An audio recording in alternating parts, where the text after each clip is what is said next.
CinSanity, and welcome to another episode of our podcast. Today we have the one and only Don Higgins. He doesn't need much of an introduction. Don is a big deer guru and has been for most of his life. You can tell just by the amount of land consulting jobs he gets. Don knows a lot about starting farms for big deer, growing big deer, and more importantly for all of us, hunting those giants that we love. We're going to do a deep dive here with Don, so what do you say we get this thing started?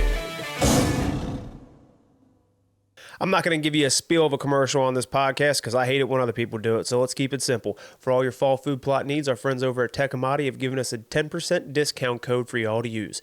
It is Tecomate10. That's Tecomate 10. Go look it up and get whatever fall food plot products you need. I promise you won't be disappointed. Looks like you got a little studio there, Don. Well, it's just my desk, and I do a lot of podcasts from this desk, probably average 2 a week. So one chasing giants, and I'm usually a guest on someone else's, so I sit here and talk deer hunting a lot. Yeah, how long you been doing Chasing Giants podcast for? I think we started in 2019, so 6 years. Nice. Okay. You got in it before it was really popular. It was just starting to get popular whenever we started, so. Man, I'll tell you who did really well for himself with it is Wired to Hunt. Mark Kenyon I think he was the first one in the hunting industry that had a podcast, the first one I knew about anyway. And yeah. Yep. So, well, just so we got it, you typically don't need an introduction, but why don't you give us a little background on yourself? Well, I'm 62 years old. I live in Illinois. My life revolves around whitetails. It doesn't matter what day of the year it is. I'm doing something in regards to chasing deer, and specifically big deer with a bow. So you name it, I've probably done it. I've written a couple books, had about 500 magazine articles published, have a YouTube channel. The podcast, Chasing Giants podcast, started a food plot seed company like 18 years ago, Real World Wildlife Products, still going strong today. Do consulting, whitetail land consulting. Got that grew to the point where I've got 6 other guys working under me at the moment, and I do it as well. So we look at about 300 properties a year around the country. Wow, that's impressive. Golly. If it's got anything to do with whitetail, I've got my hand in it somehow. Yeah, it's I think the best I've heard it summed up, someone said to me, if you could take that feeling you get when you shoot a giant with your bow and bottle it up, he could take you for every penny you're worth. No doubt about it. I mean, that's about the truest statement I've heard about it. So the books you were reading, I was listening to a podcast you were on the way up to Kentucky, which is where I'm at right now. I'm in our locker room, but there was some books by a couple of authors. I can't remember their names. You'll know it. Some of the original big deer hunters, and they were talking about different things we take as commonplace now that we didn't before. Do you remember the name? You know what I'm talking about, the name of those authors? Yeah, probably Roger Rothar and Gene Wenzel. Yeah. So is that what kind of got you started down your deep dive? I mean, you were probably already in love with deer hunting, but the chasing giants side of it, not specifically, no pun intended, not the brand Chasing Giants, but chasing giant deer. Well, it goes back farther than that. You guys got to remember, I was probably chasing deer 10 years before you was born. Oh, yeah, easy. So, back in the 80s, I graduated in 81, so it'd been the early 80s. I happened to start a new job out of high school, and one of my coworkers was Alan Foster, and you probably don't recognize that name, but he was writing for North American Whitetail, and had a lot of articles published in the 80s and early 90s. And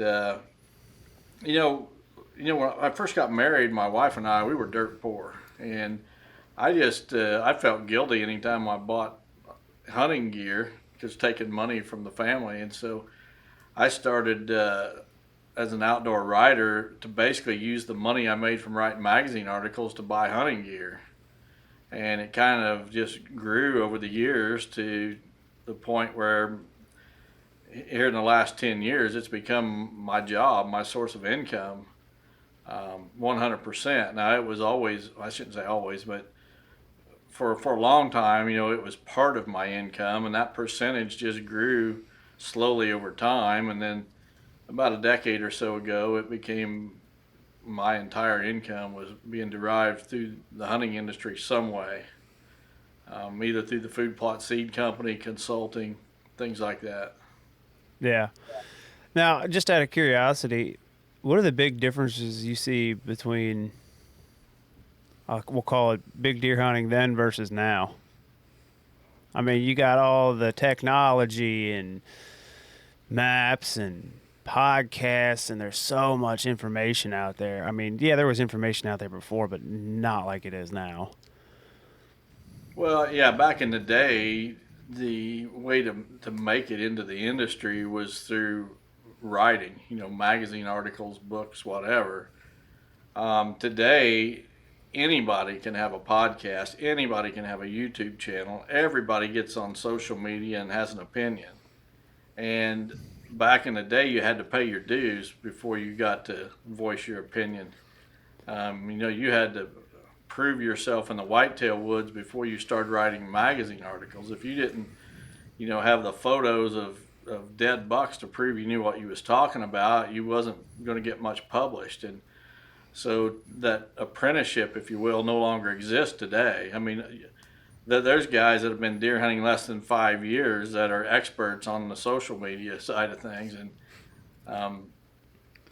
I mean that's just a fact. And there's a lot of good information out there today. There's way more information out there today than there was when I started. The thing of, and probably better information today than when I started, but there's also a lot of garbage, and the challenge today is sifting through what's out there to find the nuggets in the garbage. Oh yeah, dude, we get comments all the time. Any idiot with a microphone, boy, you don't know anything, yada yada yada. And I don't really say anything. I've probably heard more information. I mean, I'm in the woods myself, but I've heard more information than 99% of the people commenting because I've been an editor for outdoor TV shows for over a decade. So you know how that goes. Buck Ventures, I'm doing the Lindsay Way now with the Lindsays. You know how much information you guys talk about on camera that no one ever sees the light of day about because it wasn't relevant to the story at hand. It's just like information overload, which... as you mentioned, it helps me, like, when I see stuff online, I can sift through the garbage pretty quickly. Yeah, and, that's never going to end. The doubters are always going to be there. I mean, I've got guys 40 years younger than me telling me I'm an idiot, so... Yeah, you just kind of you get used to it. You're like, whatever, in one ear, out the other. Graham deals with it all the time, but, In a different manner, yeah. Jay must have had to go do something, but he's our I call him our local idiot, our resident idiot. He's not really an idiot. He always ends up, every time that dude and I get together, it ends up in some kind of pickle or situation. Yeah. Makes for good camp stories, I tell you that. Uh-huh. Yeah. Isn't that right, Jay? Am I on? Yeah. Sorry, Yeah. I had to go take care of something real quick. Yeah, you and I always end up in a situation every time we get together. It's just, That's part of your life, though. I don't think it's me. I think it's you. well, I mean, that's what life is, dude. It's just a series of mistakes, right? Chronic mistakes. Yeah, but on the subject of deer hunting, Don, you can speak to this, I'm sure. Like, the best way to learn is get out there and get in the woods and make mistakes. You're going to learn a lot more from making mistakes than you will from being successful. Absolutely, and when you make them yourself, you don't repeat them. If somebody tells you about the mistake they made, you may repeat it, but if you make it yourself, you're not going to repeat it the second time. Yeah. What's the one biggest thing you've learned from a mistake you've had over the years? Well, without a doubt, putting pressure on mature bucks. I mean, it takes so little pressure for you to ruin a property or a stand that you've got to be very selective about where you hunt and when you hunt, and wind directions, time of season. Roger Rothar said years ago that when you hang your stand, you should be able to easily rattle off 5 reasons why that stand is there in that tree, why you picked that tree for that stand. And I think it's more like 10 reasons. So, when I hang a stand, it's because, well, I can slip in from this direction with this wind direction, and the deer are going to be bedded at point A, and they're going to be headed to feed to point B, and this stand gives with that wind direction, allows them deer to move with a quartering nose wind, but yet I'm off to the side where they can't smell me. They're most likely to do that in the early season when this food source is most prime. And you can just go on and on and on. And if you can't rattle off at least 5 or 6 reasons why your stand is in the very tree it's in, then you got a long way to go. And I don't say that to talk down to anyone, because I started, knowing absolutely nothing about deer hunting, and I hunted on public land, permission pieces. I still hunt both today, actually. So it's just a matter of experience and not repeating the same mistakes, but killing big deer on purpose and taking the luck factor out as much as possible is the goal. The luck is always going to be somewhat involved, but you want to minimize that as much as possible. So, I see 3 big, building blocks to success when it comes to mature deer, if you will, and that is luck. It's going to be one, skill is going to be one, and then the property you're on is going to be the other. Those 3 factors come together every time there's success. Well, I want to minimize the luck factor. I want the property I'm on. If you can just envision like a pie chart with 3 equal pieces of the pie, and each one represents those 3 things I just listed. If you can shrink that luck piece and increase the size of that property piece, so you want to be on the best property you can have access to, and then over time you want to build your skill so that piece of the pie becomes bigger. And every time that you make that property piece of the pie bigger and that skill piece of the pie bigger, you shrink that luck factor, that luck size of the pie. And that's kind of it in a nutshell. Yeah. Well, and during the rut, there's always going to be a little bit of that sliver of the luck side, depending on what phase it is. I know you said, 5 to 10 reasons of why you hang the stand, but what would be the most important reason? Like, what's your number one when you hang a stand? Your number one first thought? Like, is it access? Mine would be access. Absolutely. You've got to be able to get into that stand without bumping deer to get there.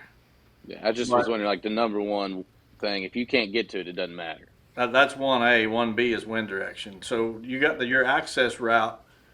You need the same wind for your access that you need while you're in the tree.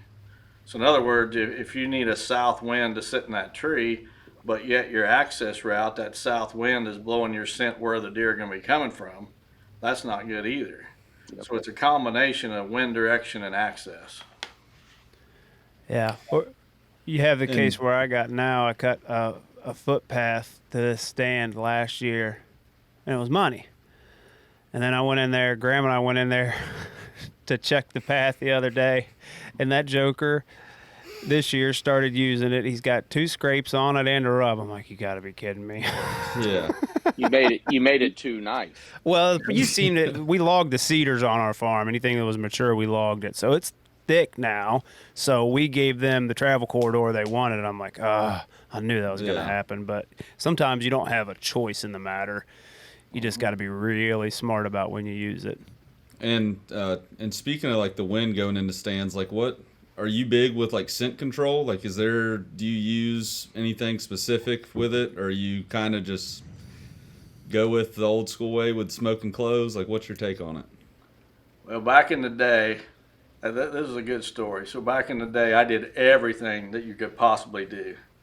I took the chlorophyll tablets. I had the scent elimination clothing. I took a shower before I went hunting every time. I sprayed down. I carried a bottle to pee in. Well, the first thing that happened was I'm in my stand one day and I'm looking at that piss bottle, I called it, and I'm thinking, this thing has got to stink. Come on now, it's got to stink. I've been peeing in it all season. So I threw that thing away. Well, this is true. The very next hunt that I was on, I peed out of my tree. And within 30 minutes, a 2-year-old 8-point buck walks under my tree and starts eating the grass I just peed on. He smelled it, started sniffing it, and then started chewing on it. And so I've been peeing out of my tree ever since. But Yeah, I drink a cup of coffee and then just let her eat. yeah. Mm-hmm. So, but I did all that, and I was still being winded. And so I finally realized I'm wasting my time.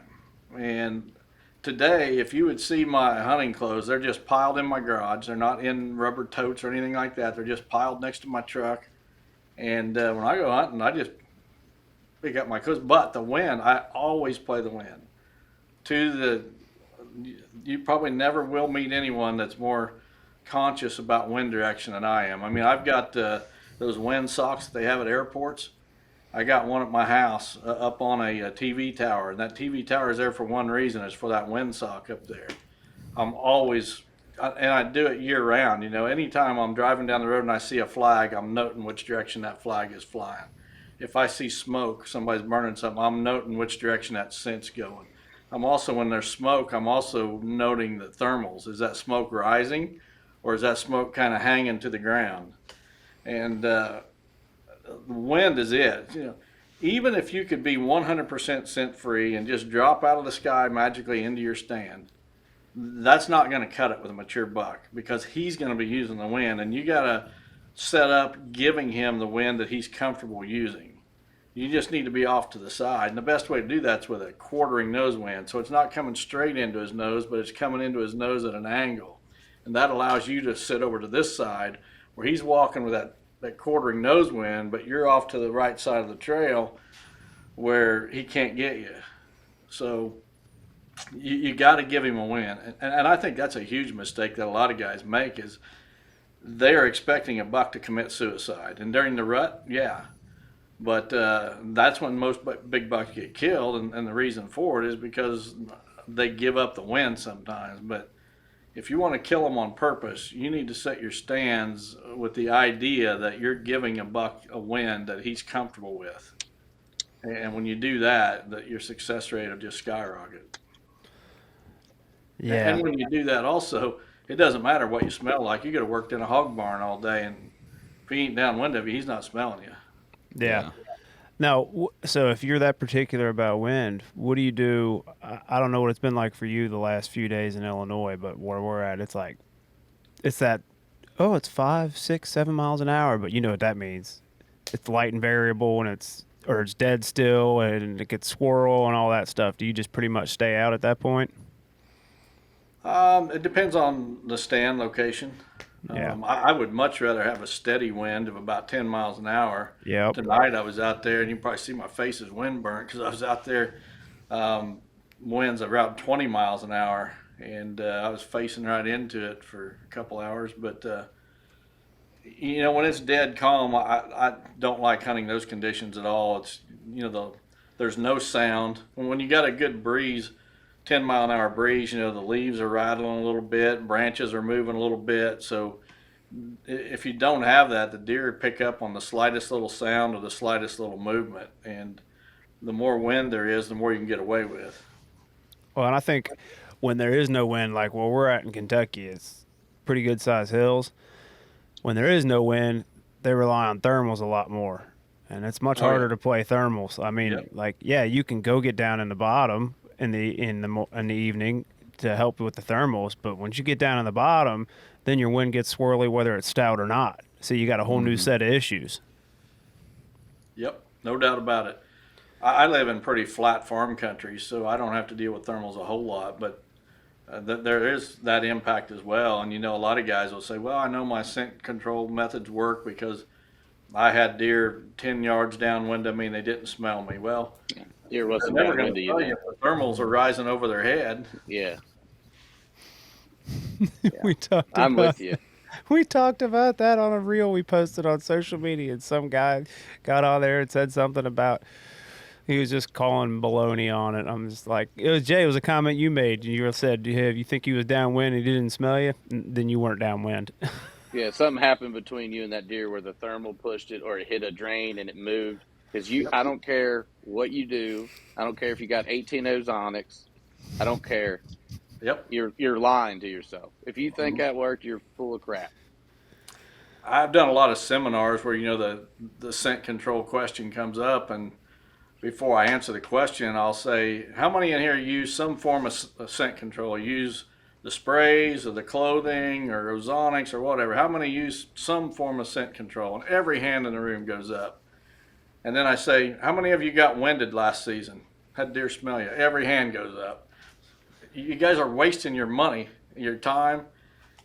It's taken the fun. It took the fun out of it for me. I mean, when you're stripping down to your underwear when zero out to go sit in a stand and change your clothes, and you still get busted, why? Yeah. Yeah. I like to use the acorn cover scent because it smells good. I just like the smell of it. Yeah, that's why I'm at To that be point. honest. Like That my nose wife gives me jammer. a hard time. I'll put it in scent-free laundry detergent. She's like, "Why?" And she's a scientist. Like she's a sharp cookie. She's and like plastic bags. She'll say, "What are you putting that in a plastic bag for? You know that's actually porous, right? Stuff smells can still get in and out technically." But I'm like, "Look, at this point, it's just like a thing that reminds me I get to go head north to Kentucky soon, and it's deer season. So just let me have my thing. Like I know that the deer's still gonna smell me if he gets down with me. Just let me have my thing, please." It's more of a ritual. How about that? Yeah, it's a routine Yep. for Yeah. a lot of people. It And I lets you know. It never- lets you know what's happening. I did it for decades. I just got tired of it because I was still being winded. Well, why bother? Yeah. Now you said earlier you were talking about pressure and how much that affects deer. What's your definition of pressure when it comes to like hunting a certain stand? And I mean, early season, like it's harder, but you're talking it's the last week of October now, and we're about to head into the first week in November. You into that November time frame. I mean, will you hunt a stand 2 days in a row, or is that taboo for you? I mean, for me, and Jay will probably say the same thing. Once you get into November, I mean, you can get away with a lot more. It depends on the stand, and the wind direction. You got a steady 15-mile-an-hour wind direction that stays the same, and that's the ideal wind direction for that stand, and you got good access. Well, I mean, I've got stands that you could hunt every day for a week and never burn them out. It just a lot depends on the stand. Yeah. And mostly, it would if I'm hunting the rut, I usually am not targeting a specific deer anymore. Really, I'm just hunting rut funnels, pinches. It's just a whole different game for personally. I mean, unless you could try to hunt your deer, but you don't really know where he's at. Well, so that leads into a question I got. Scrapes. How much weight do you put in scrapes? Do you just use them for inventory? Do you hunt them? I mean, and think about it like this in terms of like the last week of October through, November, because it does vary, right? I mean, they'll hit them harder at times. Like peak breeding, they shut off for a week. Well, right now is the time. If you're going to hunt scrapes from now for the next 2 weeks, it'd be the time to do it. I like to have scrapes around my stand. I don't go specifically looking for a scrape to hunt over. They definitely tell you where the buck has been and where he's likely to come back to, but whether it's the ideal spot or not, there's a lot of factors involved there, because a lot of times he's approaching that scrape. If he's going to approach it in daylight, he's going to approach it from the downwind and come to that scrape with his nose in the wind. So yeah, I'd like to see them around my stands, but I don't go seeking scrapes to hunt over. Yeah. I'm guessing you've pretty much got most of your deer pinned on their habits at that point. Well, I wish I did, but They're yeah, still a wild animal, but they've got their tendencies. How about that? yeah, and every individual buck does. The buck I'm hunting right now, for example, he's not in a spot where I would typically be hunting. He's kind of on a hedgerow, out in the middle of nowhere. Spends a lot of time there, but he covers a lot of territory too. So I know that he's two different directions from that hedgerow, probably 3/4 of a mile each way. Um, but I start watching these bucks when they're young and show potential, and most of the time, but it's time for me to target an individual buck, I've been watching him and got at least 2 years, if not more, history with him. And trail cameras are a huge part of my game plan. I've got pushing 60 trail cameras out. And whenever a promising buck shows up, I'm trying to put the story together before I ever target that deer. I mean, years before I target that deer. And a lot of times they'll get killed before, I ever do get to target them. But yeah, each buck's got individual tendencies. Even on a property, every buck is not going to utilize a property the same way. I'll have cameras on my farm that I almost never get a particular buck's picture at that camera, but there's another buck that I get his picture there all the time, and they both could be mature bucks. And then, somewhere else on the farm, there's another camera where it's vice versa. Yeah. Yeah. Now, let me ask you this. So, deer, what's your age limit, your age class you're trying to shoot? And I'm not asking to pick at that, but I've got a reason here behind it. Well, I like to get them to 6.5. Now that doesn't mean I won't shoot 5.5, but Yeah. most of the I've shot in recent years, as far as target animals, I've shot one 4.5 that was just too big, and his range was just taking him to some places where he was in super danger.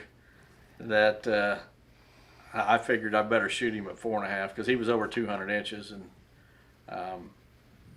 typically I like to let him go till 6.5. Yeah.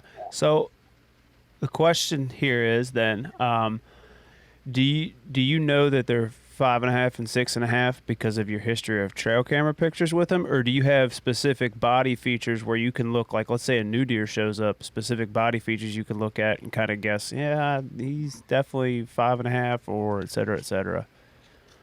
Well, I do not believe that anyone can age deer from a picture. I mean, you can tell a mature buck, but you can't tell if he's 4 or 10. Yeah. And that's about it. If I give an age of a buck, it's because now I think without a doubt you can tell a 1.5-year-old buck, and you can tell a 2-year-old buck. Mm-hmm. But from 3 on is when it becomes really difficult. Now you can usually tell a 3-year-old from a 5 or 6-year-old, but I've also seen older bucks that looked like they were 3-year-olds, but I knew they weren't just because I had the history with them. So if I give an age of a buck, I've got history. I've watched him since he was 2.5 or 3.5. And if I'm off, it's probably I'm off. I'm guessing him too young. And that's the opposite of what you're going to see on social media or the internet. They're going to have a 3-year-old deer. They call him 6 or whatever. That's because they want to shoot him. I mean, Yeah, exactly. But let's I'm the find an opposite. excuse. Yep. It's like cull bucks, Everybody's got a cull buck. Because they can't hold off shooting is what that amounts to most of the time. But to each their own, I guess. Yeah. Now, are you a fan of calling? Absolutely. It has made a world of difference on this farm. It has absolutely made this. I think my farm is, without a doubt, one of the best farms in North America for whitetails. And it happened through the habitat, through the nutrition program, the food plot program that I've got, but the biggest game changer was when I started culling. And I need to add in there that I don't think that it can be done on every property. I think it takes a certain property. My property is very isolated. It's like a island in a sea of ag. So, any direction around my farm is wide open ag fields. A deer just doesn't walk from my woods across an imaginary line to my neighbor's woods. It's not like that. If he wants to leave my property, he's walking across a wide open ag field, a mile or more to the next woods in most cases.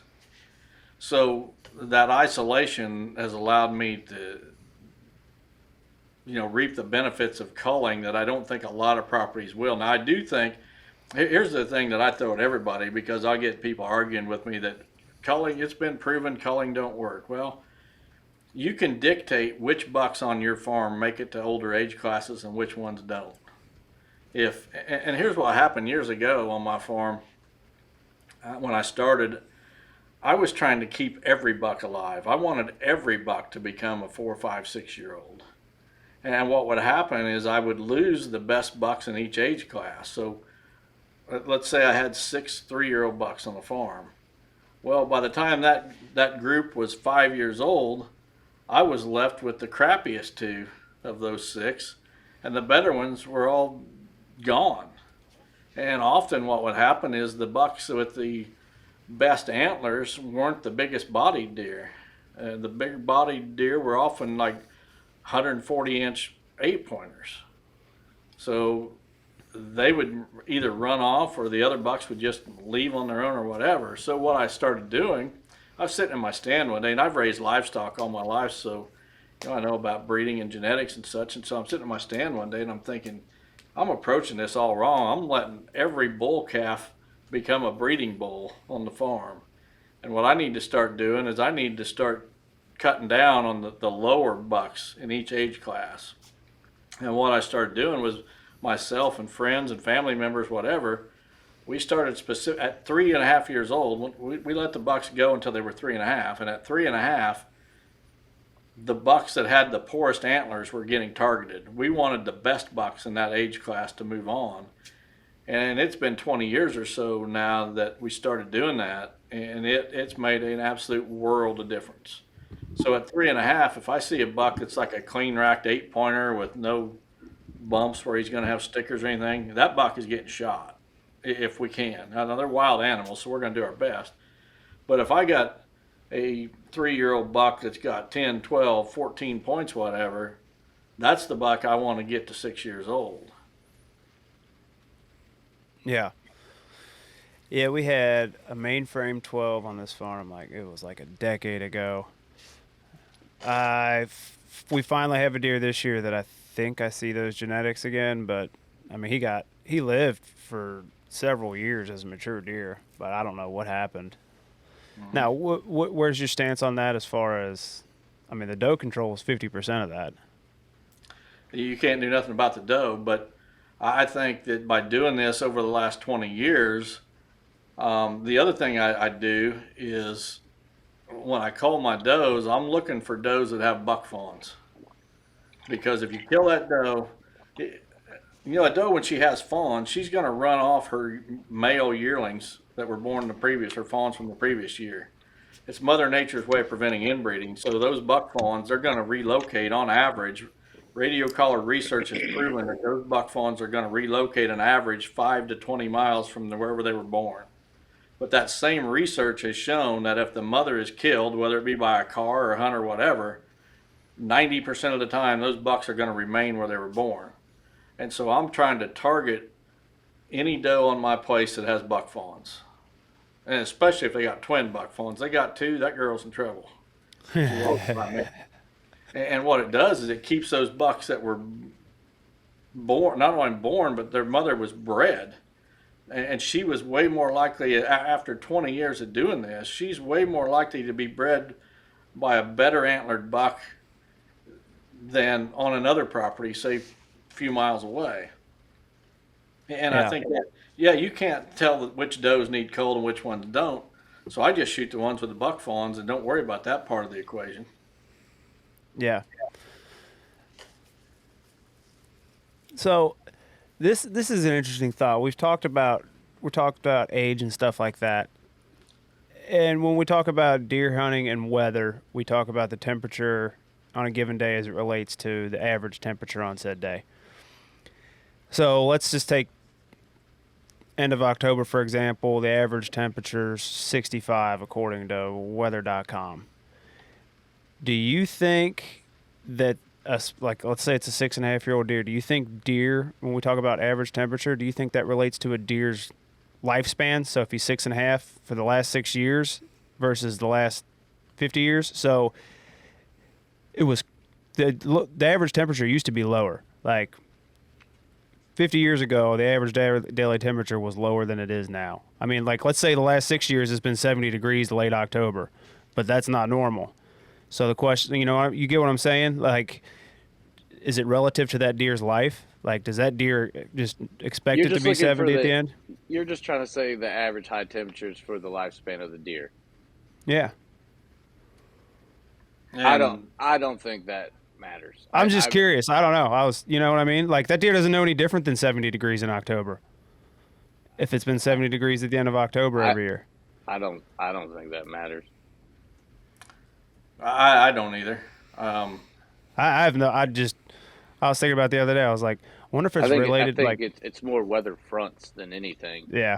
For that, just pressure changes, which results in wind direction change, which makes deer and weather makes deer move.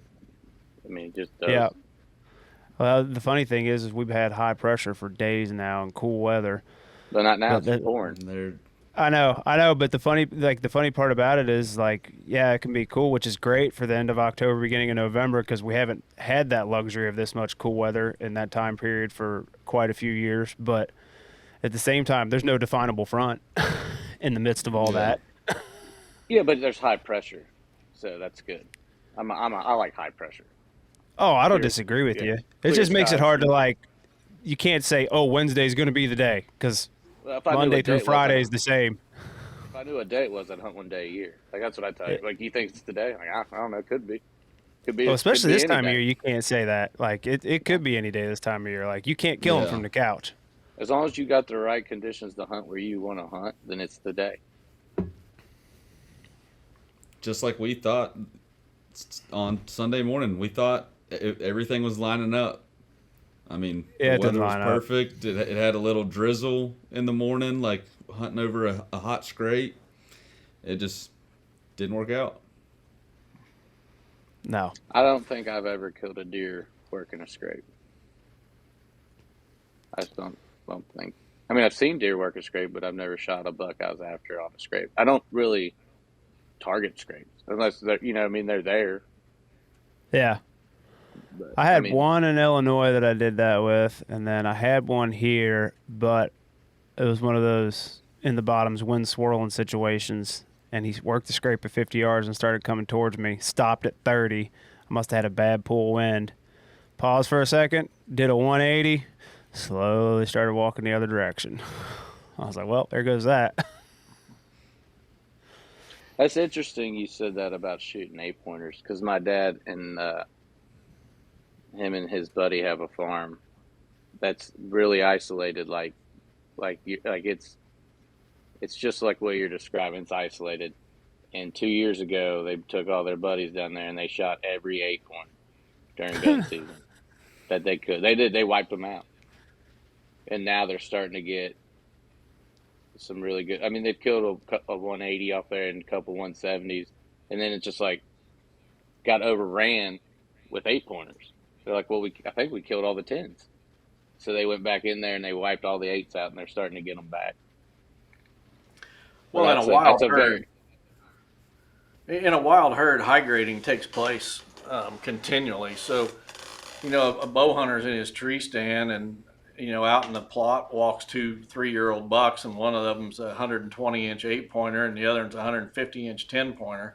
That 150-inch 10's getting shot every time. Yep. That's how it happens in the wild. The best bucks in each age class get shot first. They get shot at younger ages, and typically the ones that make it to the older age classes are the smaller bucks that, I had a herd of captive deer for about 20 years. Got rid of them back in 17, so haven't had them for a while. But the best bucks in each age class, the best yearlings became the best 2-year-olds. The best 2-year-olds became the best 3-year-olds in each group. And in the wild, those best ones in each age class are getting shot before they ever make it to maturity. In regards to that, to like maturity, do you find that as a deer gets to like 6.5, he becomes easier to hunt? I do. Yeah, I think the toughest buck to kill is like a 4 four or 5 four year and a old. half. Yeah, 4.5 when they're in deer's their tough. prime. Yep. I think they get a little arrogant and lazy. And I think their home range shrinks. Yeah, they're I hard to think, kick out. yep. I They get had comfortable in the spot and they feel comfortable that they can avoid danger there and they start moving in daylight more. And I definitely think a 6 year old's easier to kill than a 4 year old. The problem is getting a 4 year old to live to 6 years old. yeah, Yeah. I shot one this year that I have 4 years of pictures of him, and I'm assuming he's 6.5. But yeah, he was he didn't move very far. He stayed behind my grandma's house, and that's where he didn't. You could hunt him, you could do whatever you wanted, and he wasn't leaving. Hmm.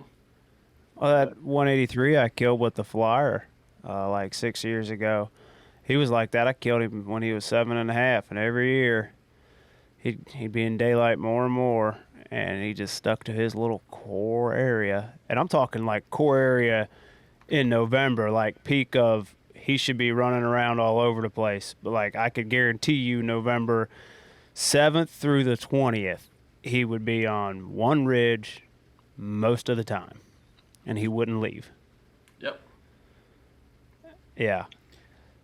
So there's another reason for people to let deer grow to 6.5. Yeah, they're easier to kill. Well, but going back to shoot the 8s so that we get the 10s, it's hard to get people to buy into that in one buck states. Hey, I'll shoot 8 pointers. Yeah, you're a sucker for a good 8 though.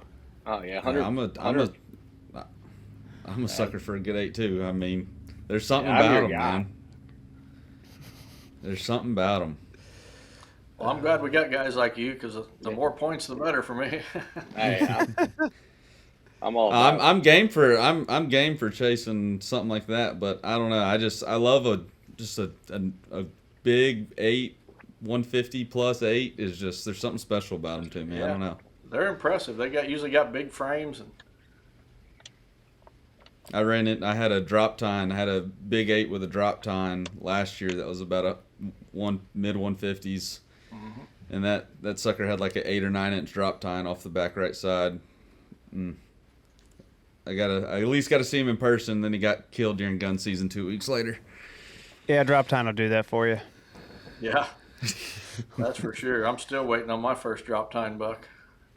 Yeah, drop time will do that real quick for you. So, hey, so you talked about your property and the qualities and stuff. What is the biggest thing you put emphasis on your land consults, like outside of?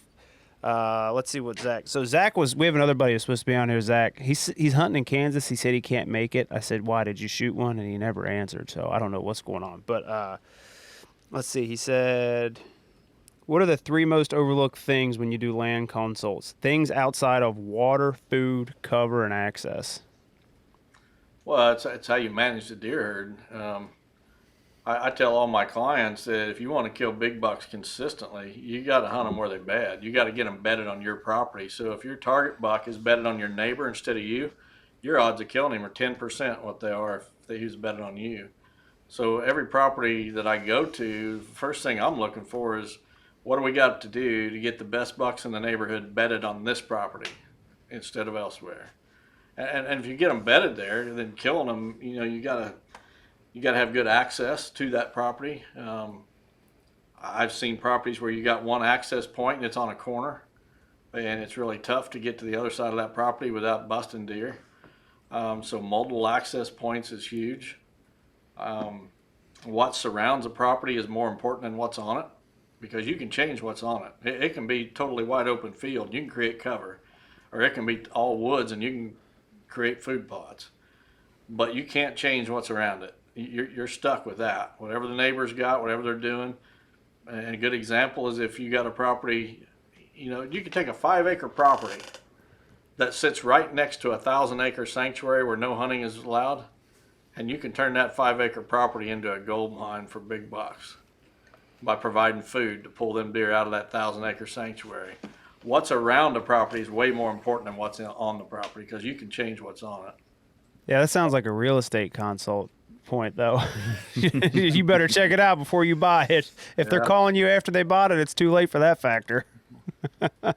Yeah, that's true. But I've been to a lot of clients' properties and set up a plan for that property, explain to them, what we're trying to accomplish. And within 2 years, they've sold that property and they bought a second property. They want me to come back for the second property. I've done that a lot. I mean, dozens of times. And every single time, the second property is way better than the first one. Once they see and figure out what they're looking for, it's not that hard to, it doesn't take a genius to do it. It's just a little education of what to look for. And once the light bulb goes off, boom, they can go out and they can pick out a good property. And it's the same way with setting it up. I've got clients that I've set up multiple properties for, and they buy new properties today and they set them up themselves because they've figured out the system and it works. But what's around a property is way more important than what's on it. Yep. Yep. You can't make something that you have no control of. Yep. So, all right. So let's do this. We got the biggest, we'll call it 3-4 weeks of deer hunting right ahead of us here. Let's go week by week here. So starting last week of October, kind of give me your number one thing you're banking on, or you would tell most people to bank on for trying to harvest a mature deer. So it's late October. What would be your number one piece of advice in late October? Well, cold fronts are critical. Weather trumps everything. There's nothing more important than weather. So, and if you get a cold front in that last part of October, that's as good as it gets. Everybody gets hung up on the rut. And the last week of October, I'd throw it in with the first week of November. There's more booners killed November 7th than any other date. Record books show that. And the reason for it is those bucks are building up to a fever pitch, and the does aren't quite in heat yet for the most part. There may be an occasional, but for the most part, the does aren't in heat yet. But after November 7th, most of the mature bucks are going to be locked up with a hot doe. But that 7th and 8th are my favorite days, because if there's a mature buck, he's probably going to be on his feet in at least a little bit in daylight. He may have been totally nocturnal up to that point, but those last couple days before the does come into heat, them bucks are searching hard. But that time of the year, in the mornings, I want to hunt the downwind edge of bedding cover, because as those bucks are going back to bed, or if they're still on their feet searching for does, they're using their nose. And then they want to run that downwind edge of the bedding cover. And even if they're going to bed, they like to run that downwind edge and then J-hook back into it. They run that edge and scent check it and make sure it's safe, with a crosswind or a quartering nose wind. And they check out where they're going to bed, then they J-hook back into it, knowing that there's no danger there. So those downwind edges of bedding cover, in the early part of the rut, are fantastic for morning hunts. Now in the evening, I want to be set up between a major food source and bedding cover. And the closer to the bedding cover, the better. Just because, by the time a buck gets to the food source, a lot of times you're going to be past shooting light. So if you're in a pinch point between the two, that's great. If you got a scrape line, between the bedding cover and the food source, that's fantastic as well. But that's basically the approach from right now clear until November 8th. And that's when things change for me. Yeah. What did you say your 5-day window was for Jeff Lindsay? When we did that podcast episode, he asked a handful of guys. I think You I were one of said them. something about the 4th through the 9th or something like that. Yeah, I think that was it. And I think you did mention November 7th and 8th specifically. Most of those guys had those days, like the 7th and 8th, right smack in the middle of that window, or at least in the window in some way, shape, or form. Uh-huh. I think it was you, Lee Lukoski, Mark Drury, Cameron Coble. You know Cameron? Yeah. No, Yeah. no. Which he would know. He scores a lot of deer. Yeah. You talk about record books. He's scoring them for the books. So now I was one that said on our farm specifically, what I've watched in recent history for big bucks on their feet in daylight, I like the 16th to the 20th. What would you, or let's do this first. You said up to the 8th or 9th. What about lockdown? What's your advice for guys for lockdown? Hunt places that you'd never hunt any other time of the year. Out of the way places, drainage ditches, fence rows. Those bucks will take a hot doe in places where you would never expect to see deer. And most hunts, you probably won't see anything. But if you do, the odds are really good that it's going to be a good buck with a hot doe. And in fact, if I'm ever going to take a break during the month of November, I will do it during that middle 10-day or so window.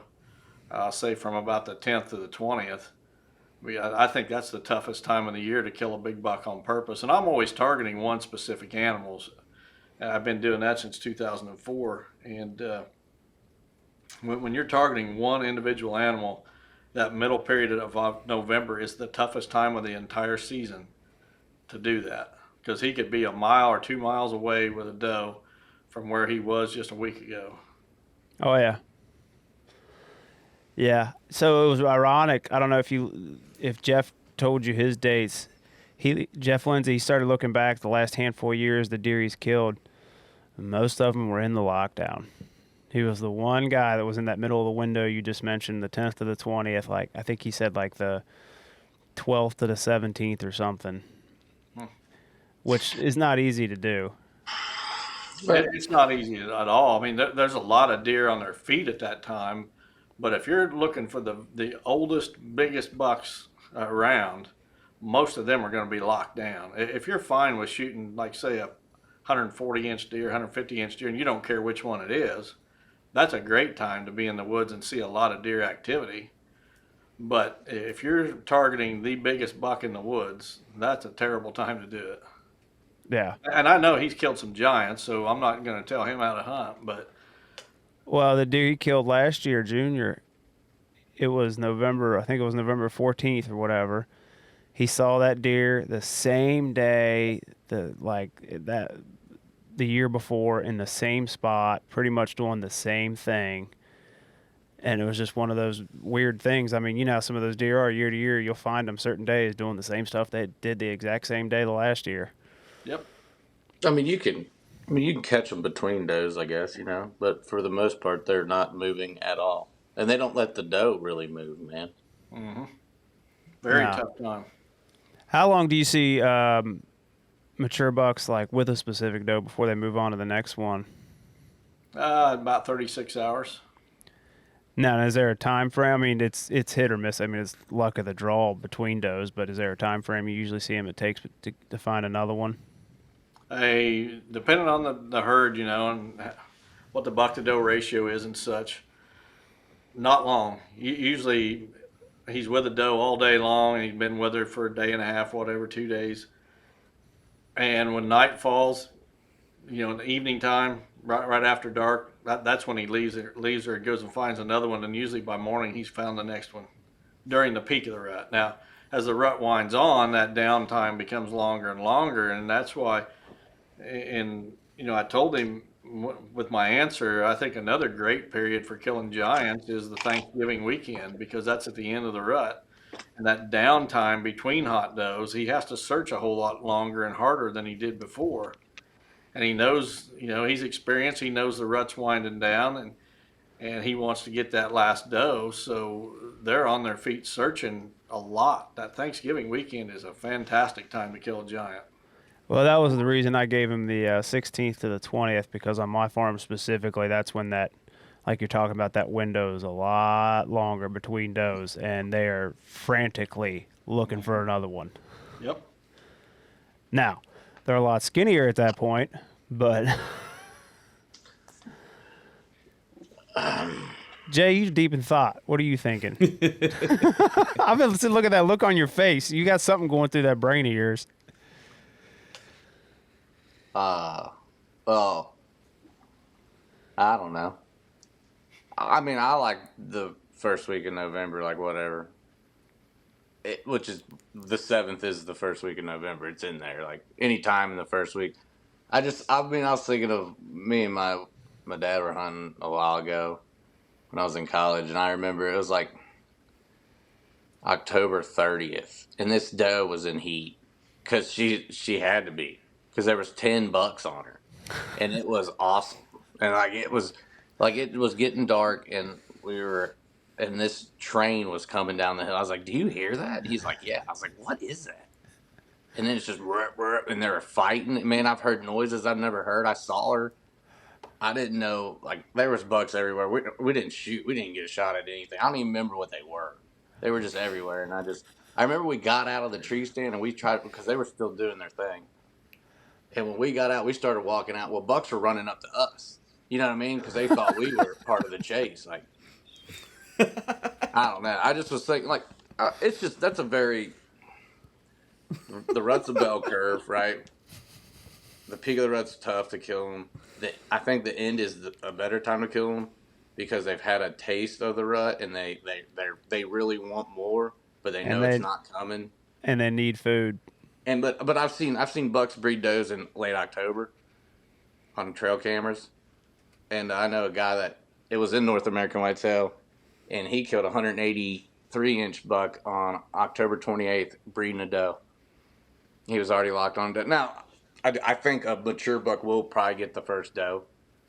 Oh, he knows where she's at. He knows which one is going to come into heat first. And the doe, whatever. Yeah, I think he'll probably get the first doe, but that's so rare. Like it's not even. It's so rare that it's not even worth thinking about. You know what I mean? You just kind of just disregard what I just said because it doesn't really happen. So it's something maybe, but it's not worth planning on it, right? Because it's just so inconsistent. It's not really going to happen, but it does happen. I don't know. I'm deep in thought, man. Right You're now. a terrible salesperson. Everything I just told you, just totally disregard it. Well, there's just no always and never. That's what I'm trying to say. There's no always and never, but like, yeah, I don't know. It's just cool. Like when you get the first, like I don't know how many people actually. Like if you're hunting during the rut and you're not seeing any deer, then you're in the wrong spot, man. Like you just gotta move. Like if you're like I've hunted 2 days and haven't seen a deer, then you're doing something terribly wrong. Because if you call your buddies and they're like, man, they're running like crazy and you're not seeing them, you got to move. Like you got to get on cover. If you like going there, you just forget about it. Go somewhere else, anywhere. But like, I just think of it's that time of year, man. It's like it's October 27th. I'm just ready to go right now. I got like 2 more days of work and I'm going. Yeah, we can tell. I'm out. I'm pumped up. Yeah, now you know how I feel cooped up in Florida, and I'm like, finally, I get to go north. There's no way, man. That's what everyone asks me. Do you deer hunt in Florida? No, I've been hunting in Kentucky my whole life. Like, deer hunting in Florida does not excite me. Like mosquitoes and hot weather during summer. Yeah, it's like in August, dude. It's crazy. I also have a pile of Genesis bows that I got to put knock points on for the school, right? That I'm staring at, and there's like 12 of them over there. And I got archery practice this week. Just remembered that. I'm the Florida boy, but Don, do you know why the rut in Florida is so early? Well, the rut is triggered by daylight hours, but it's Mother Nature takes care of every species, so it's got to do with being closer to the equator. Gotcha. And the daylight hours, and I don't know. You'd have to ask someone smarter than me, but that's the gist of it. It is wild though. Like, and you want to hunt in Florida? Oh, we're gonna hunt the rut. Where are we gonna do it? One of the hottest months in the state of Florida. I mean, people literally take videos of bucks chasing does at the beach, like over the dunes and stuff. I'm gonna be honest, I had no idea about that, and I'm deer hunting in Florida because they have venomous snakes, so I'm out. And alligators. and Yeah, bears I don't do reptiles. and We Florida had a snake panthers. behind the cabin the other day. You better watch out, Jay. That's why you didn't see me down there, did you? He's gonna go hang out with Justin. That dude's crazy. So we got this buddy of ours. He's in Ohio, Don. He loves snakes, specifically venomous snakes. He's one of the 10 people in the state of Ohio, or at least he was licensed to catch timber rattlers. He does it with just like a snake stick, as far as I know. And you get him talking about these snakes, whether it's a cottonmouth or a rattlesnake, he'll start talking about the color phases, and he gets all excited. And I've been in deer camp with him because he helped this. He was a guide at this outfitter. Everyone else is talking about deer, and people start talking about stuff at home. Justin starts asking him about snakes. You ever seen this kind of snake there? You ever seen that kind of snake there? I'm like, dude, I like you. You're a great guy, but you're not my type of person if you're that obsessed with snakes. I don't want anything to do with them myself. Which is surprising. In Ohio, there's a good number. There's some spots with a good number of timber rattlers. You can't just walk around willy-nilly scouting in the summer without paying attention. Eastern Kentucky's like that too. Mm-hmm. So, let's see. Don, you said you used to farm take care of animals and all that. Yeah. Did you have You said you had cattle. I do. Yep. So what's your take on the old wise tale of if the cattle are up, the deer are up, but if the cattle are bedded, the deer are probably bedded? Well, I think there's something to it, depending on the cow herd. I mean, if you got a cattle herd that the farmer's feeding them grain every morning at 7 o'clock, they're going to be up on their feet eating grain at 7 o'clock. They're coming to the barn for feed. Mm-hmm. But if they're just out on pasture, I don't think it's super close. I mean, before storm on weather fronts, pressure changes, things like that. Yeah, but they're also totally different. Deer are browsers and cattle are grazers. So yeah, they're both ruminants, but they're still different. Yeah. Got you. Yeah, they still got the four It's a chambers. long-winded way of saying I don't know. I do that all the time. Yeah. Jay just talks. I just get off tangent. Yeah, like your little sales pitch earlier that you said disregard. I mean, it's just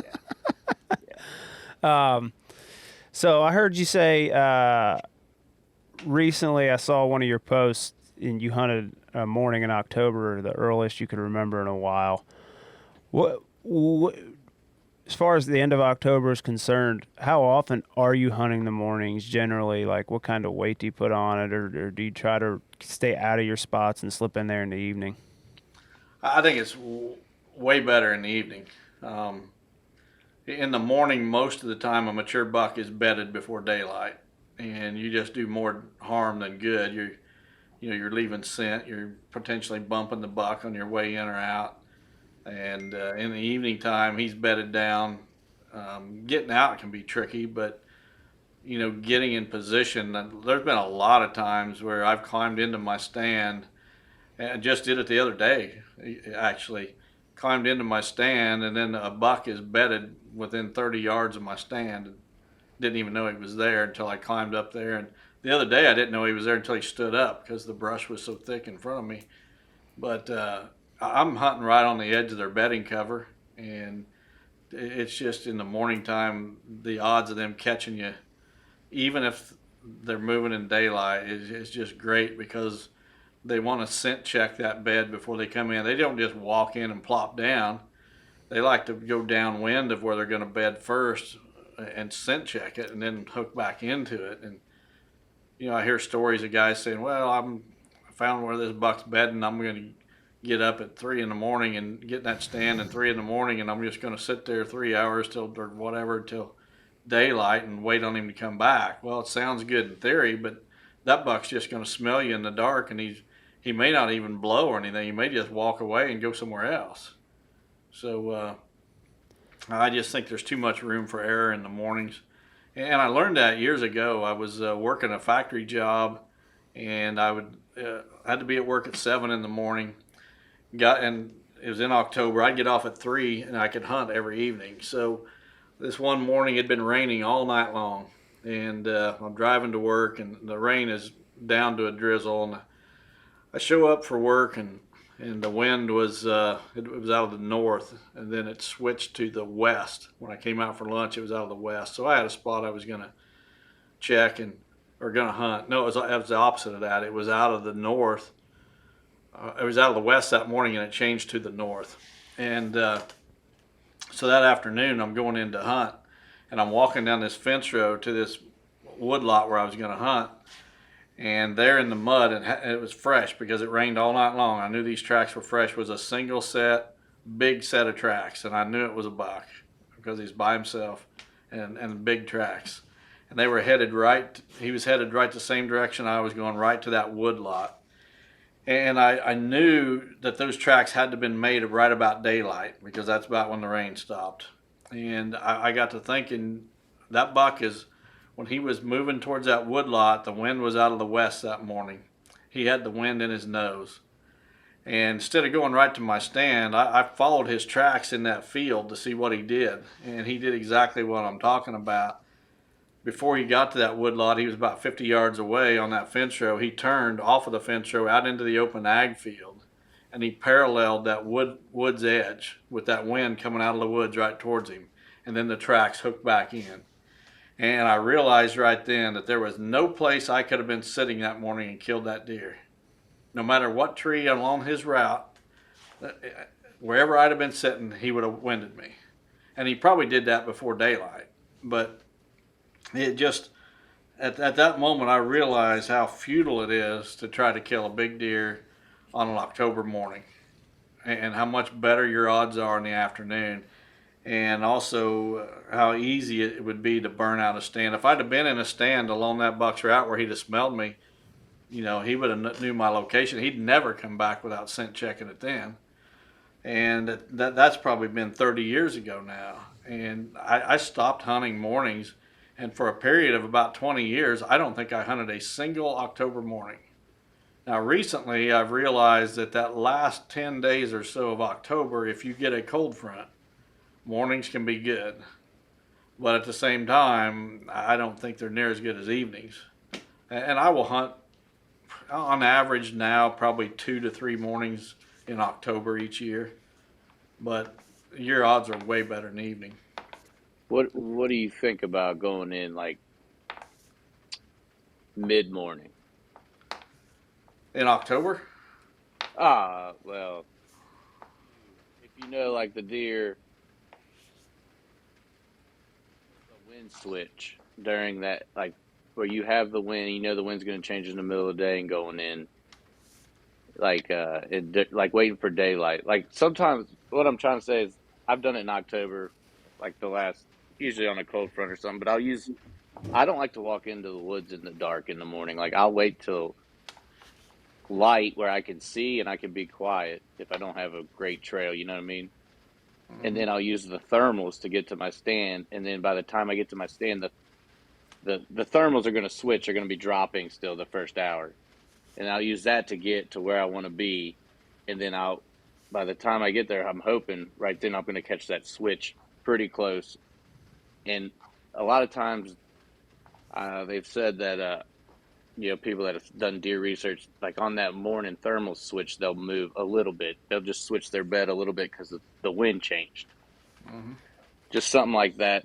That's just another thing. Like you will never have to worry about me waking up at 3:30 in the morning and climbing a tree. Like that's just not happening. Yeah, well, you're hunting a lot more hillier terrain than what I'm hunting, where the thermals are way more critical for you than they are for me. Oh, Now, they're everything when here. the wind changes, a buck will maybe change his bed, but I don't think he's getting up and moving far to do it. He may just move 10 feet and change whatever direction he's facing, because they like to bed where they've got the wind to their back to cover danger from the back when they can use their eyes the other direction. So yeah, he may stand up and turn around or move a few feet and bed back down, but in October, I think that midday hunting, I'd call it, late morning, whatever you want to call it. I don't think it's that productive that I'd want to sit out there day after day counting on it. All right, let me ask you this. You can call me an idiot if you want to. You're not going to hurt my feelings. It's raining all night tonight. There's a spot about 150 yards from our barn with a couple of scrapes on it. A deer's in there once every few days. I'm probably going to slip in there in the morning, hoping he comes to check that scrape when the rain quits. Part of the reason I'm doing it is because after tomorrow, I won't be able to hunt that spot again probably till the end of November. Am I crazy doing that, or am I better off waiting until the evening? I'd do it. If you got the Yeah. wind and you got the access, go for it. Well, this is the spot where he so happened to make scrapes and rubs on the footpath that was cut in. Yeah. Take a different path. Yeah, you see Sometimes my you just farm. gotta- It's a maze, buddy. Sometimes you just got to walk in a different way. I've done it where like I've hunted a deer in the evenings and just switched and went in the mornings on him and killed him because he had me patterned. You got to obviously the deer had me. If he's on my camera in the evenings every time I'm not there, then he knows I'm there. Or something Yeah. like, you know what I mean? Like the deer, you got to watch your cameras for that. But I've done that several times where I waited till daylight to cut in, and I'll sneak in there in the morning, and I shot them. I've shot two like that, two really good bucks, in probably like 20 minutes after getting in the stand. Like literally just pull your bow up and they're because you're in their bed, you're sneaking in. He probably was bedded down here, and then like he just moved a little bit. But the big thing is the access. You got to have the access to do it. Yeah. It's just there's so many different things you can do, but high percentage is access and win for sure. Don, during that main part of the rut that you like to hunt at the beginning of November, are you sitting all day in certain areas? Are you going in to just kind of hunt mornings, afternoons, middays? Like, what's your go-to plan for the rut time? Well, I rarely hunt all day. I mean, I'll do it a couple times every year. And that's the time of the year to do it. Is if I've got a spot and I've got a target buck that I haven't shot yet, November 7th and 8th, and I've got a good stand and a good wind for a good stand, that's when I'll sit all day. Otherwise, I'm sitting later into the mornings. I'll sit till 11 o'clock, and I'll be back in a little bit earlier in the afternoon. Although I think that late morning period is way better than early afternoon. I think Oh, yeah.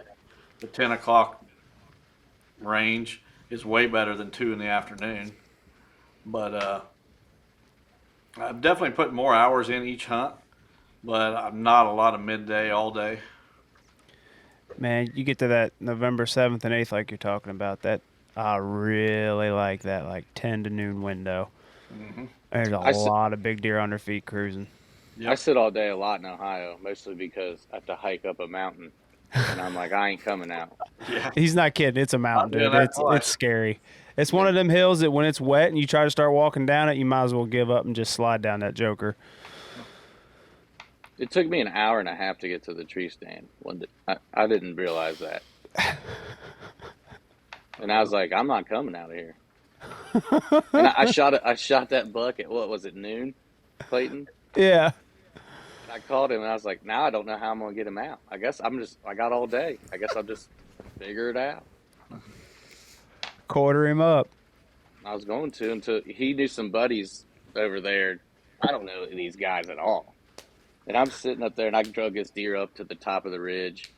And I'm like, it'll just going to take, hours. It is what it is. That's awesome, right? Doesn't matter. And I just hear like a faint, like a four-wheeler. And I don't realize how much this ridge bends, but I'm like, I don't even know where that's way over there. And these two guys pull up. You Jay? I'm like, yeah. They're like, we're here to get your deer, man. Clayton called. He knows somebody everywhere. That's all you need to know. Clayton knows somebody everywhere. And these dudes just pull up and load my deer up and give me a ride out of the woods. I could have gave them a kiss. You can't beat that. They even brought me a sandwich. Like those are some good dudes. Yeah, it And pays to know the outfitter up the road. Yeah, I didn't know him, but I do. I know him now. And Don, you're talking about your access. I'm just kind of curious about this.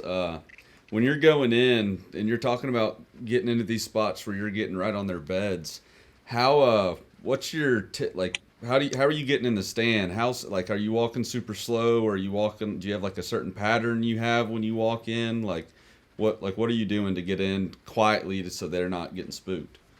Well, I like a day with some wind. You can't do it on a still day. If you try it on a still day, you're going to bust them. A day with some wind. I like to do it early season when there's still a lot of, leaves on the vegetation. Um, it's not like I'm doing it on purpose. I mean, I'm getting close to their beds on purpose, but when I go in, I don't know that there's going to be a buck bedded within 30 yards of the stand, but I know I'm close to where they're bedding, and sometimes it just happens they're that close. But you got to have the wind, and early in the season, when the leaves are on. Okay. All right, I got one last question for you. I was listening to a podcast you were on, and you said you don't really shoot deer. Like most of the deer you shoot are 20 yards or closer. Is that correct? Yep. And I'm guessing that's because of string jump. And it's just because I'm not that great of a shot, to be honest. Okay, well, in that regard, a lot of people are about to start hitting the woods and get really excited when that buck walks in front of them. What would you say are the times to shoot and not shoot? Like, for example, a deer's body or head is in a certain position. They can load up, and that load up, they're going to drop their back. Maybe they might drop their back a little bit further. Like, you like shooting deer when their head's up, head's down, obviously broadside, but what's your preference on that? Well, I don't really care one way or the other. I just like for them to be broadside and not looking at me. That's the two big things. So you're not that Mac guy? No. I mean, I have. I bleed Yeah, it out. sometimes you got to stop them, Yeah, obviously, right. but But when I do that, I'm already at full draw, and when they stop, the arrow's on its way.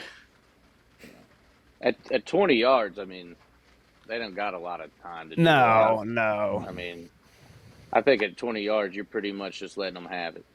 Yeah. Yeah. Which I Once you don't get- care which way their head's looking. Once you get 30 and out, though, that will That affect chance. your shot Yeah. placement then. I'm not saying, like, totally assume they're going to load up and duck 2 feet, but Just there They will can. be some. you should never take your pin off the deer. Like, let's just always keep it on the deer. Well, I think that's a mistake a lot of guys make, too, is not only that, but, like, moving to grab your bow and draw, like, when to do that. Because a lot of people, they get in the heat of the moment, and they either don't know or they've just lost all functionality of their brain cells. Some people black out. Yeah. Some people black out. Yeah. Are you big into like having a plan? So like, let's say you're sitting in a specific stand and you got 3 shooting windows. You expect the deer to come for, like, if the deer comes from this direction, this is when I'm grabbing my bow. When he gets behind this tree, like, do you kind of like map that out in your head ahead of time? That way it's reactionary more than thinking about it. Well, I'm trying to video all these hunts as well, so Oh, you a cell filmer? yeah. So Ooh, I've that's always so got the hard. video camera right there in front of me, and yeah, I mean, I'm running scenarios through my head, and I've got the spot where I've got that camera focused for where the shot's most likely to happen. But you just gotta, play it by ear, and whenever it happens, you gotta react. Yeah. Because whatever you think's gonna happen, it almost never happens that way. It's No. you think he's gonna stop here, but he doesn't. You think he's gonna be angled this way, but he's not. Yeah. That's when people start getting anxious. Oh yeah. When it doesn't go how you plan. Yep. Now, how do you set your camera up? Do you like having it like so that it's like almost like at waist level, so you can just kind of reach out with your trigger arm? Yeah, it's at waist level for the most part, and I've got it, pre-focused on the spot where I think the deer's gonna be when I shoot. got it on an arm, where I can move it easy enough. But I've shot deer that I didn't get on camera with the camera right there because I had to choose between. It happened so fast. I either had to choose between the bow or the camera, and I choose the bow every time. No, I Yeah. don't blame you. Well, You that's know, what me doing it for a living. Like, I started filming again, self-filming again for the first time in, gosh, probably 8 or 10 years. And half the time I'm sitting there, and like something will happen, and I'm like, yeah, I'm just using the GoPro. That's just gonna have to suffice because my footage doesn't really count in the grand scheme of things. Other people's does, but if I'm self-filming, I'm like, nah, I'm in kill mode. I really don't care. yeah. I I'm into mean, killing. Don, do you always self film for the most part? Yeah, almost always. I mean, very rarely will I have somebody with me to film. Is that? I mean, I look at it as a way. I mean, I don't self film. I'm not gonna act. I don't do it really. I can't even get him to use a GoPro. But I mean, you think about it. If you put two dudes in there, you got twice as much everything, twice as much people to hide, twice as much movement, twice as much scent. So I mean, I was just wondering. I'm assuming that's probably why you you self film.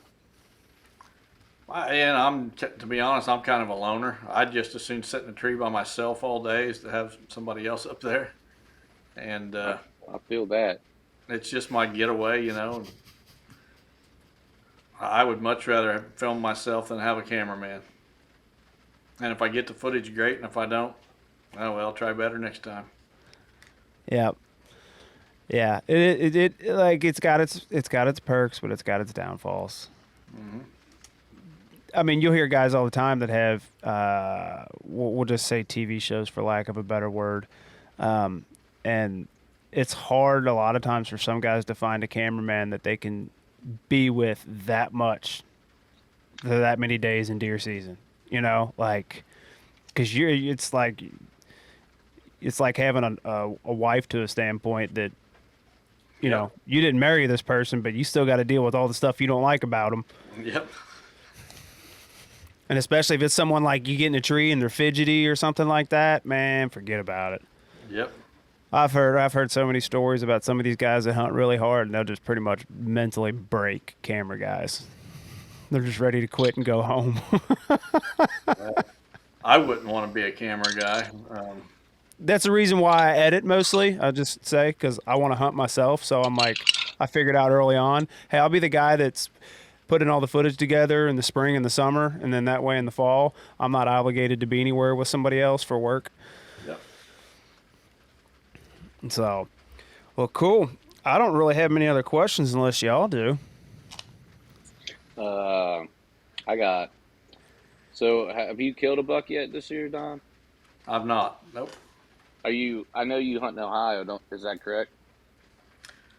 Well, I've got a couple properties in Ohio, but there's got to be a giant for me to go. I'm old enough that I like sleeping in my own bed every night, and I can chase 170-inch deer at home all the time, every day. I'm not going to Ohio or anywhere else unless it's a giant, and I'm talking probably 200 inches. I got you. I got you. In Illinois, can you kill 2 bucks in state? Yeah, we can kill 2 bucks. Yep. That's pretty sweet. And it's still over the counter. Right. I went up and hunted for Medawin National Forest in 2019. Where's that? Medawin up in northern Illinois. Never heard of it. I went with some buddies that live up in Juliet. Okay. Yeah, that's quite a bit north of me. That's probably pushing, well, it's over 2 hours north of me.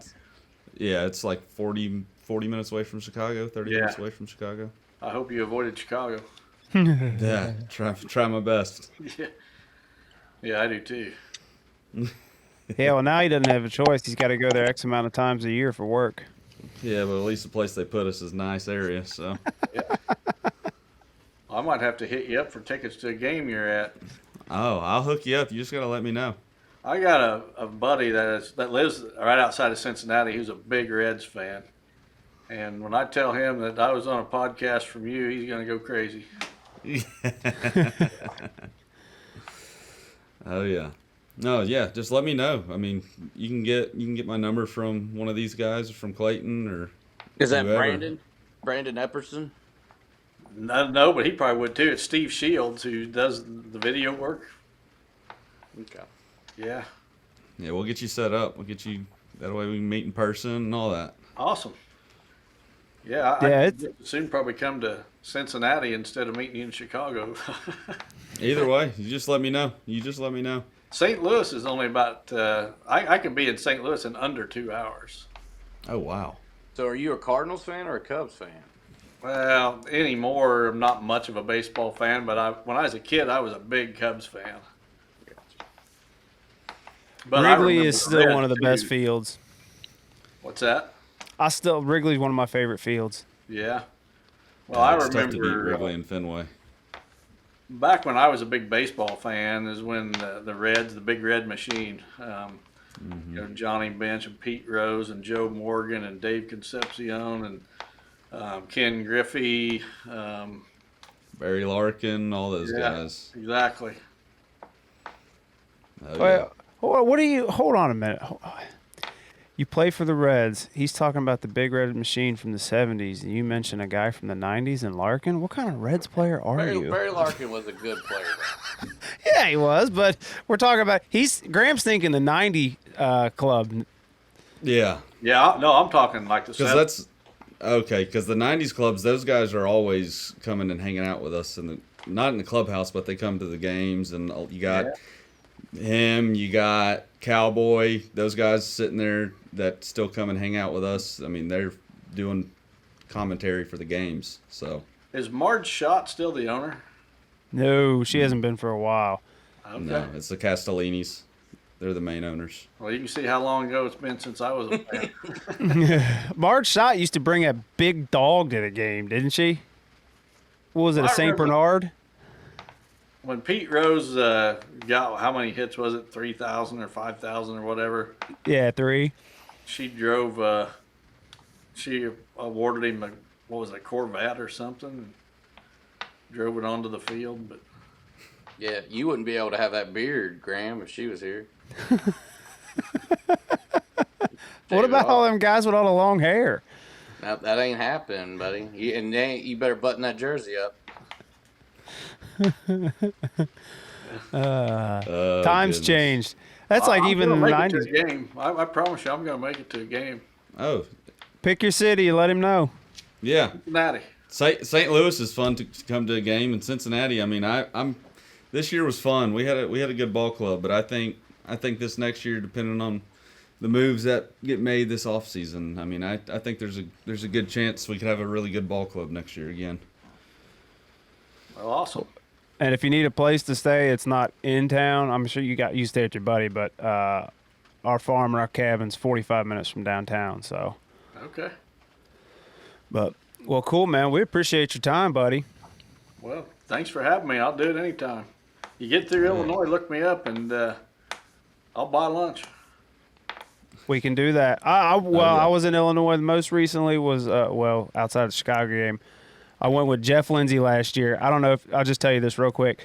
Jeff and I'd never filmed Jeff before. I filmed him because his regular cameraman was hunting in Kansas.